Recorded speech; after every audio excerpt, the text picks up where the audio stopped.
abelha, formiga, besouro, barata, grilo, borboleta, mosca. Você sabe do que eu tô falando. Os insetos permeiam a vida na Terra. O que você sabe sobre eles? Eu sou o Caio. E eu sou o Pedro. Você está escutando O zumbido do mosquito, o canto da cigarra. a pulga atrás da orelha. Você está escutando Bug Bites. o seu podcast sobre insetos.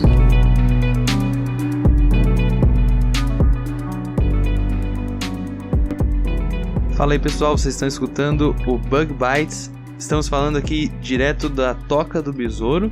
E hoje, Pedro, a gente tem uma participação diferente aí. Conta pros ouvintes como é que vai ser. Sim, hoje eu trouxe aqui uma amiga minha que é uma cientista exemplar, muito boa na área dela, a Manu, que estuda formigas também. A Manu que já estuda formigas há 11 anos, né? E ela trabalha com simbiontes, as bactérias associadas a esses insetos. E a gente vai conhecer mais um pouquinho sobre a Manu e o trabalho dela daqui a pouquinho depois das curiosidades da semana. Então vamos lá.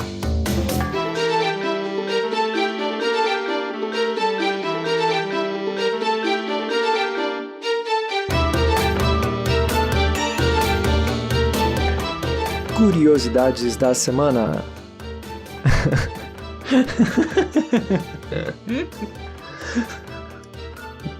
Pedro, parece que você tá com coragem hoje, né? Quer tomar um xarope de barata? Como que é?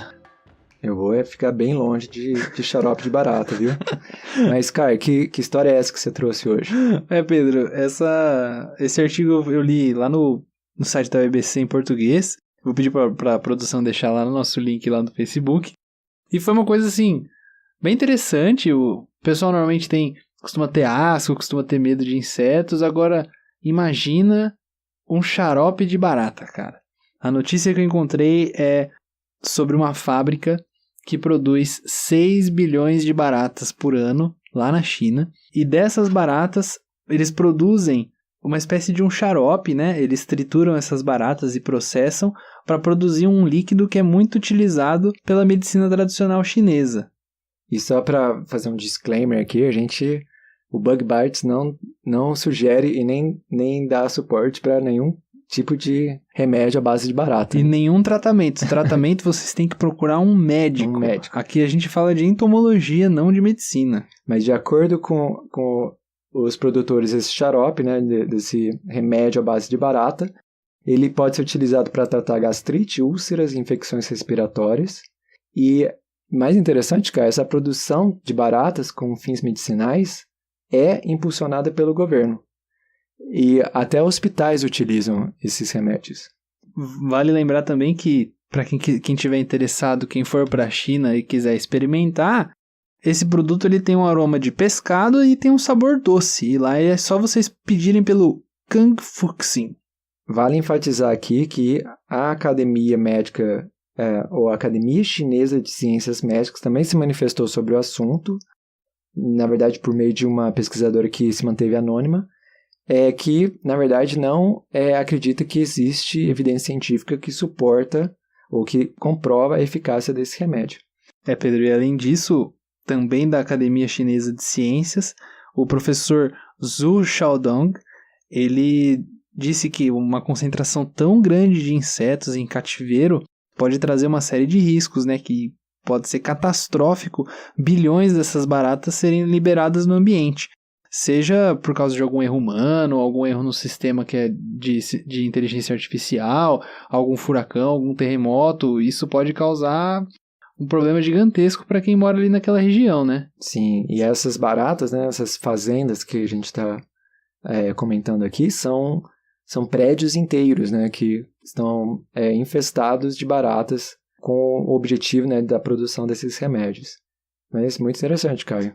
Pedro, interessante só que se eu for pra China, eu não quero nenhum tipo de método de medicina chinesa, não. Eu tô tranquilo com a medicina científica aí. Embora tenha, além da medicina chinesa, né, tem a cozinha chinesa. Eu topo. Aí é um assunto interessante, mas não vamos dar spoiler. Não, spoiler não. Então vamos pro episódio de hoje.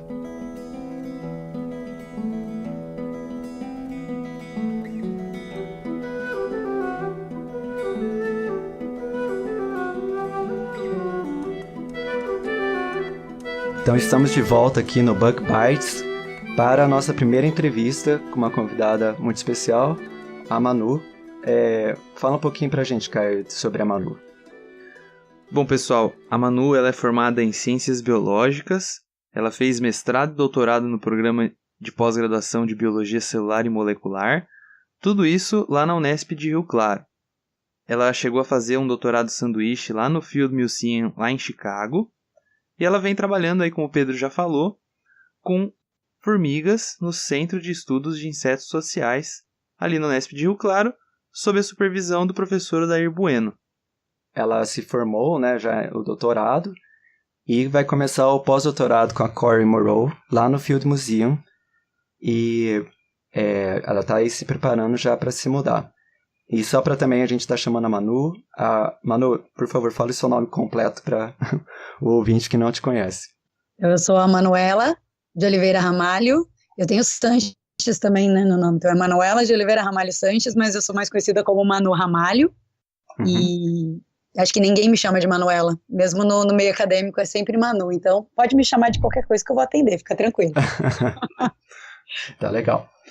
Bom, Manuela, e como a gente viu, né, a gente já fez a sua introdução, você trabalha com simbiontes de formigas, né? Exato. Então conta pra gente, Manu, de onde que veio esse seu interesse por formigas e por que você estuda os simbiontes deles? Ai, adoro essa pergunta. Eu costumo dizer que para mim estudar formiga foi como um karma, porque a minha primeira memória de criança com um inseto, obviamente, foi com uma formiga, e eu tinha cerca de 4 anos. E aqui no Brasil, vocês já devem ter escutado aquela expressão que a formiga faz bem para a vista, né?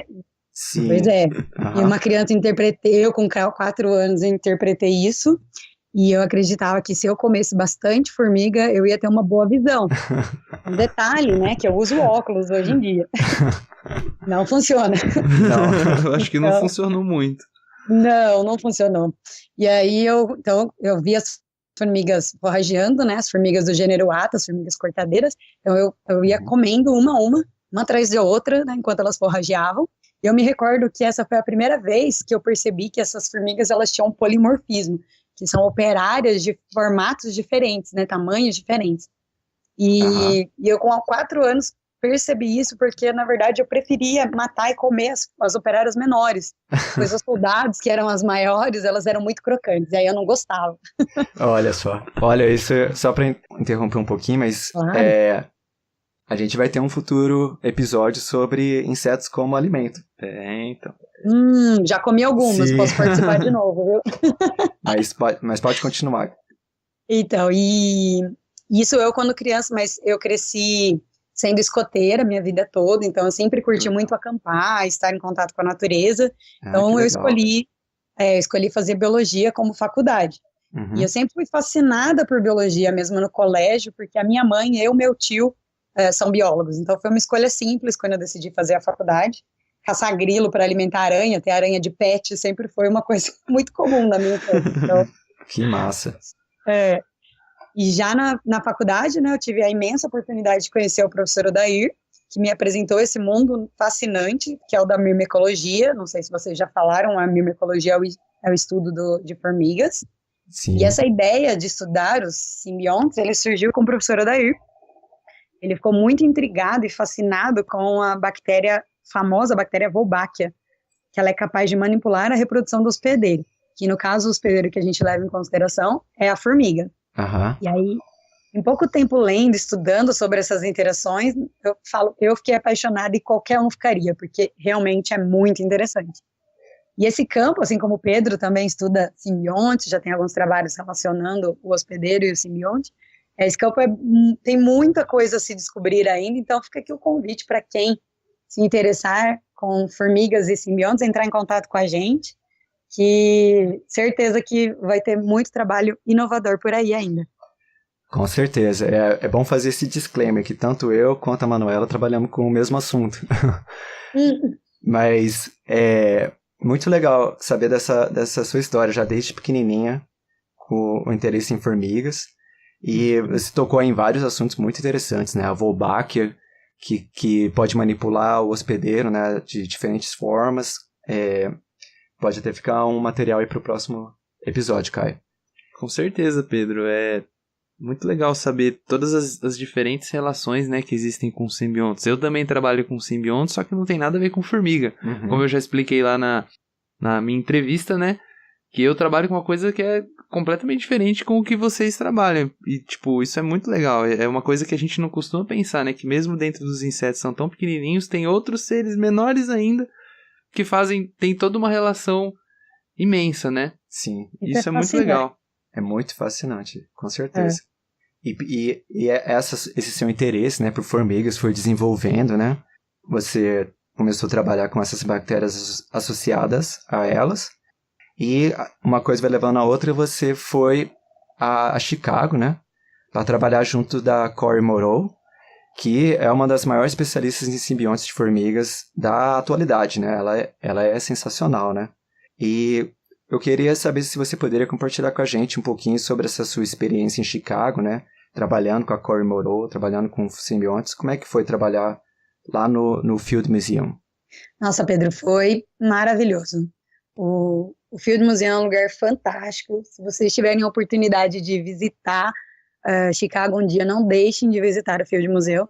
E a Cory, como você falou, além de uma pesquisadora fantástica, ela é uma mulher fantástica, maravilhosa, e até me faltam palavras para descrever ela, porque além de genial, ela é capaz, né, de inspirar toda uma geração de cientistas, e eu tive a imensa oportunidade de aprender muito e me divertir demais trabalhando com ela e com todo o pessoal do Montreal Lab, que é o laboratório dela, e frutos tão bons que agora eu estou voltando em junho para fazer o meu pós-doc lá.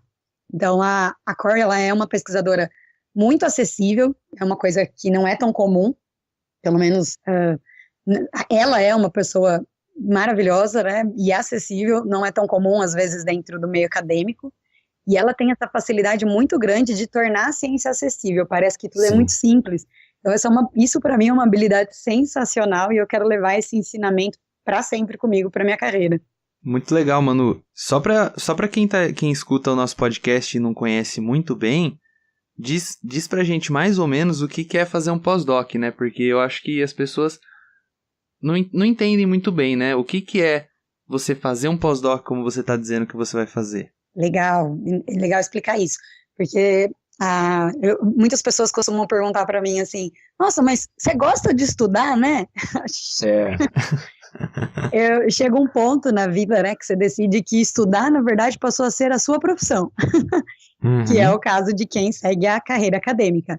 Então, depois da graduação, onde você fez faculdade de biologia, né, ciências biológicas, no meu caso, eu fiz o mestrado, virei mestre em biologia celular e molecular, depois o doutor em ciências, né, biologia celular e molecular, e aí, após você terminar o doutorado, você já pode, tanto, pelo menos aqui no Brasil, procurar empregos para ser professor, que é o que eu pretendo, pesquisadora em universidades, ou você pode também partir para o seu pós-doc, que é já trabalhando, você é uma doutora agora já trabalhando com pesquisa.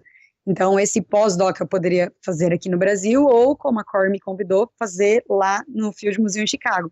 Então, esse período de pós-doc é mais um período para o pesquisador continuar fazendo pesquisa, ficar competitivo para entrar no mercado de trabalho como um pesquisador professor.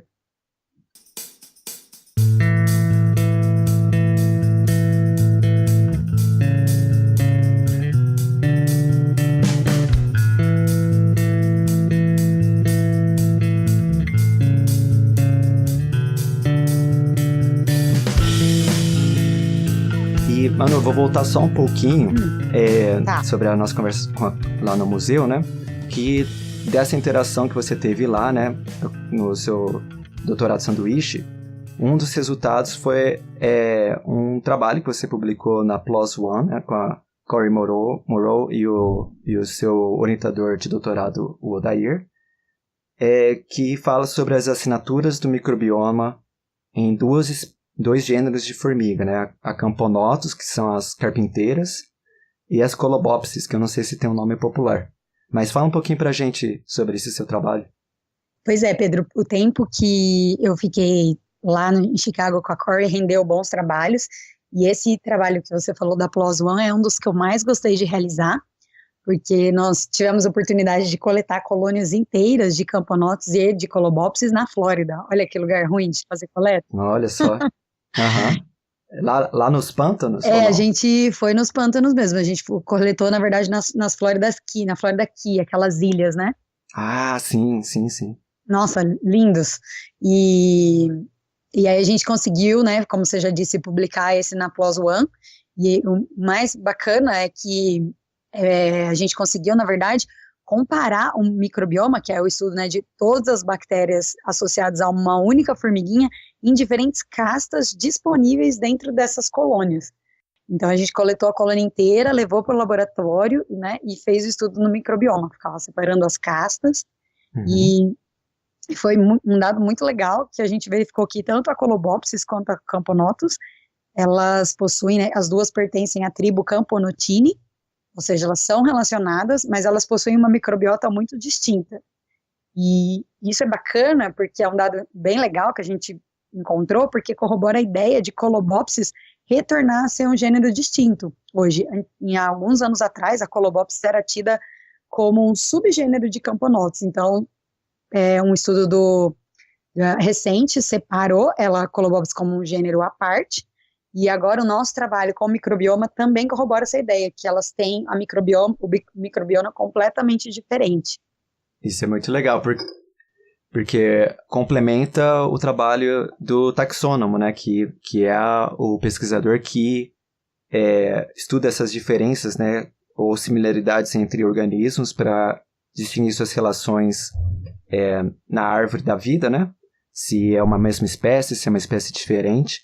E você, então, detectou que espécies diferentes tendem a ter microbiomas diferentes, e a diferença nesses dois gêneros é tão grande que corrobora esse trabalho recente de que separa esses dois gêneros.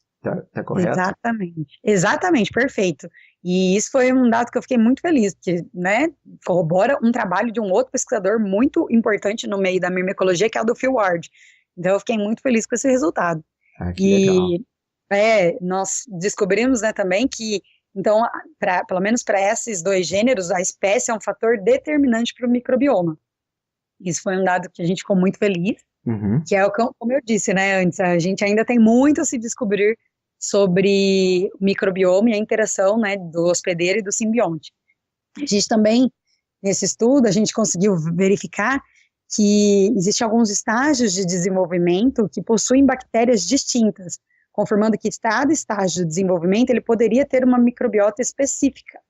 Como no nosso estudo, foi o caso do estágio larval, principalmente a larva maior, a larva no estágio 2, onde a gente chamou nesse estudo.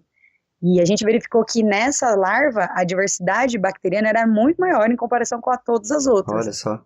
E o curioso é que nesse estágio de desenvolvimento, né, a larva ela é super alimentada pelas irmãs operárias. Então, provavelmente essas bactérias, né, que fazem essa diversidade ser muito maior, elas estão vindo da alimentação. E aí, isso foi um dado que eu também gostei muito de encontrar. Fiquei muito feliz com esses resultados. Sim, e só acho que a gente não falou, né? Essas bactérias que você encontrou associadas não são que causam doenças, né? São bactérias que estão ali como associadas e podem ser benéficas, né? Ou comensalistas, né? Mas elas têm um papel na biologia que não é um papel patogênico, né? Na verdade, elas podem ser os dois, né? A gente estuda todas as bactérias que estão ali. Se aquela colônia que a gente estava analisando, ela está sofrendo alguma patologia ou alguma doença, a gente ainda não consegue descobrir, porque, na verdade, a gente não faz ainda ideia das funções da maior parte das bactérias que a gente encontra. Então, a princípio, a gente estuda, a gente tem ideias baseadas com outros estudos, mas a gente não sabe a maior parte das funções, principalmente relacionadas à formiga. Então, isso é muito legal de imaginar que tem ainda um caminho inteiro, uma vida inteira a se descobrir, estudando a interação e as funções dessas bactérias na formiga. Manu, muito legal o seu trabalho, muito legal mesmo a gente saber todas essas relações de todos esses outros micro-organismos que estão lá dentro dos pequenininhos insetos, né? Acho que a gente fica achando que a gente é tão grande, que a gente é tão fantástico, Mas a gente sabe, a gente conversou com você antes de gravar, né? A gente sabe que você também tem um outro trabalho que você passou a fazer lá no museu e que você acabou trazendo aqui no Brasil. Para quem te segue no Twitter, nas redes, pode acompanhar o seu trabalho, a gente vê que você também é muito engajada no movimento aí que é chamado Women in Science, que é o das mulheres na ciência. Eu acho que é muito legal você trazer esse mesmo engajamento, esse tipo de iniciativa aqui para o Brasil. Conta para nós e para os ouvintes quais são os objetivos do Women in Science, do Mulheres na Ciência, e como é que você vê as mulheres inseridas dentro da ciência e, em particular, no estudo da entomologia e dos insetos. Excelente essa pergunta, Caio. E a ideia, né, toda de continuar sempre incentivando as mulheres na ciência vem de toda uma desigualdade que existe entre esses gêneros, né, dentro da academia.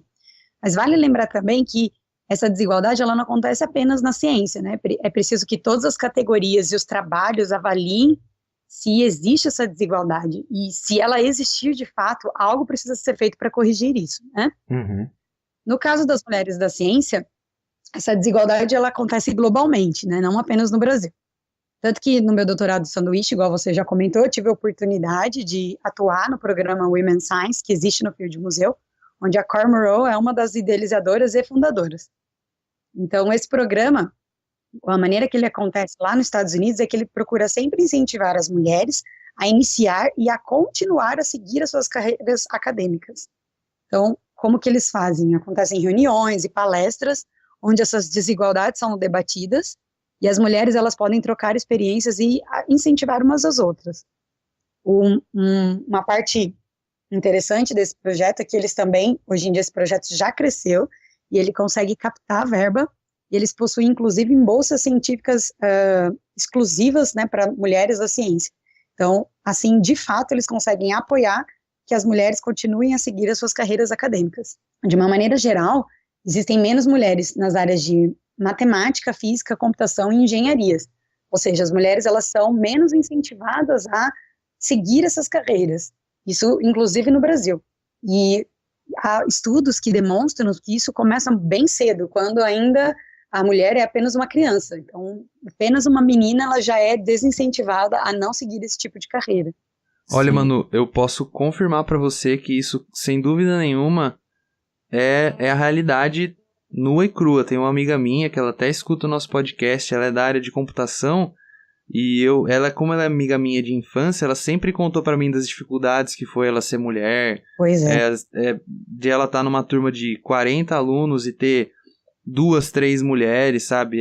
Realmente, esse seu trabalho é muito importante, mas eu não tô querendo te cortar, só tô... Imagina que isso, adorei saber. E é uma realidade mesmo, é muito difícil para essas mulheres continuarem na carreira, sendo as duas únicas de uma sala de 40 homens, né? E eu já tinha escutado, assim, também, nos Estados Unidos, né, de podcast, né, por meio de diferentes mídias, né, que muitas mulheres, assim, escutam, né, isso não é pra você, né, vai fazer engenharia? Não, isso não é pra você.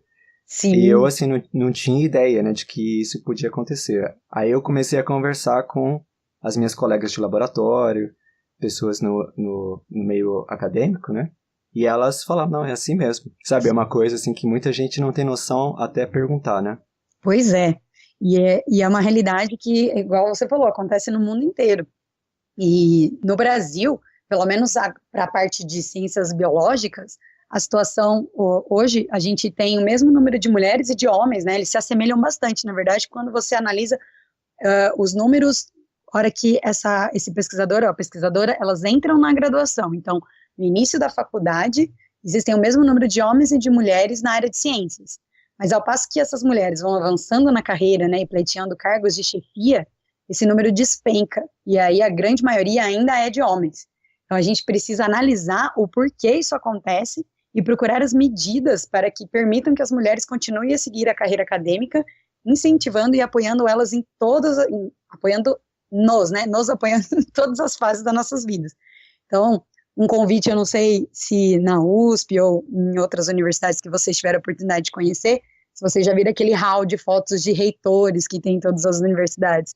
Olha, dos últimos 50 anos, quantas mulheres foram reitores e quantos homens, né, foram reitores. Então, esse é só um exemplo que começou que a gente começou a prestar atenção e a chamar atenção para isso nos últimos anos, né? Sim, e inclusive, assim, muita gente começou a também reparar que, apesar da similaridade, né, entre profissionais do sexo masculino e feminino, né, no meio acadêmico, quando você também vai a convenções, né, reuniões científicas, né, você pode também começar a notar que o número de mulheres que são convidadas a dar palestras ou que são convidadas a mesas redondas também começa a cair bastante. E às vezes não é por nenhum motivo que falar ela é mulher não vai participar. São muito o pessoal chama de vieses implícitos, né? Exatamente. A gente precisa tomar cuidado para corrigir esse viés na gente mesmo, porque a gente acaba não percebendo esse tipo de exclusão.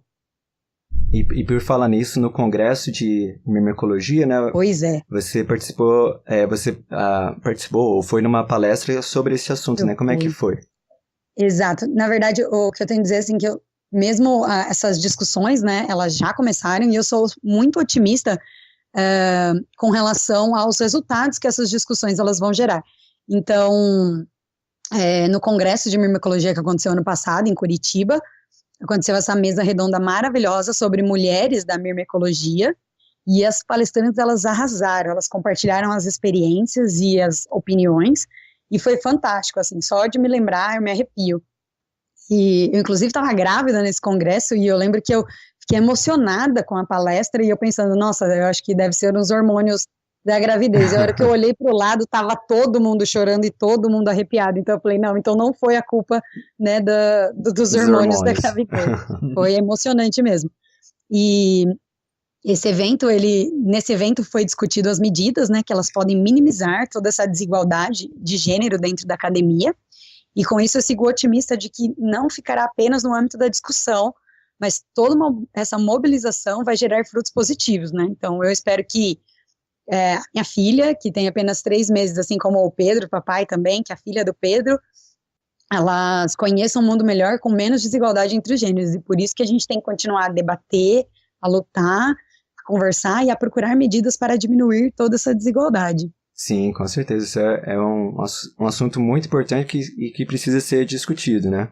Certeza. A gente, infelizmente, já tem que terminar a entrevista por causa da nossa limitação de tempo. Então, a gente agradece bastante a Manu por ter participado aqui da nossa primeira entrevista. Muito legal conhecer sobre o histórico acadêmico da Manu, que é uma grande cientista, e também desse engajamento em Mulheres da Ciência, que é fenomenal.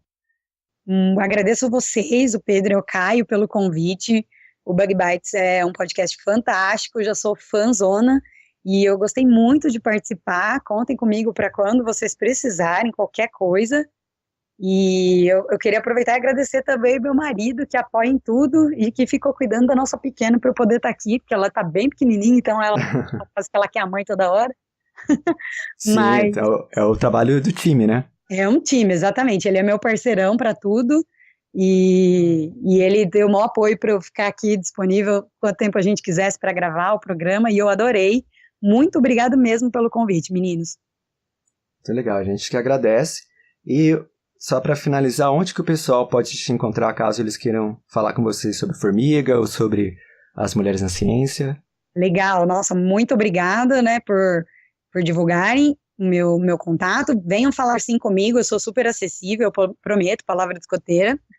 Vocês podem me contactar pelo meu e-mail, que é o Manu com U, ramalho2010@gmail.com. Tem o meu Twitter também, que é o Manu __Ramalho, e tem o meu Facebook, que é o Manu Ramalho Sanches. Mas queria falar também que se você me vê no congresso, na rua, pode me chamar que eu atendo, viu? Não tem discussão. Tento ser bem disponível. Bom, Manu, muito obrigado pela sua participação aqui no Bug Bites. Foi um prazer escutar você falar do seu trabalho, das suas iniciativas. E para quem está escutando a gente pela primeira vez, é bom sempre a gente lembrar que nossos episódios saem toda quarta-feira. E quem quiser acompanhar a gente sem precisar ficar clicando em link, sem precisar ficar procurando, como é que eles fazem, Manu? É muito fácil, Caio. Você só baixar o aplicativo do celular de podcast ou agregador, Como, por exemplo, tem um que chama Player FM no Android, e no iPhone o aplicativo ele já vem com o sistema, e ele se chama Podcast.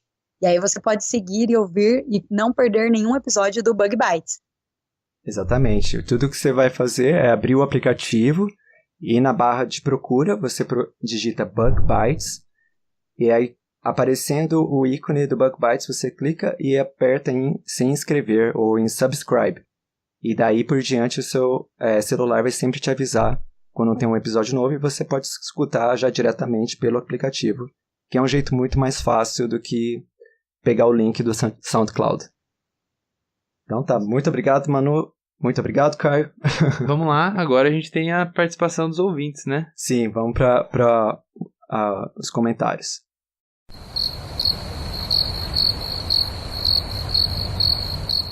Estamos de volta aí com os comentários da semana dos nossos ouvintes. E hoje eu não estou sozinho, mas também não estou com o Pedro. Quem que tá aí junto comigo hoje? A produção. Pedro foi substituído hoje, né? Vim eu fazer os comentários, falar dos comentários pra vocês. Então vamos lá, produção. Alguém mandou alguma coisa pra gente no Facebook, no Twitter? Como foi? Então, né, gente? O Facebook e o Twitter não tá tão em alta assim, né? Muita gente curtiu, mas participar mesmo, ninguém.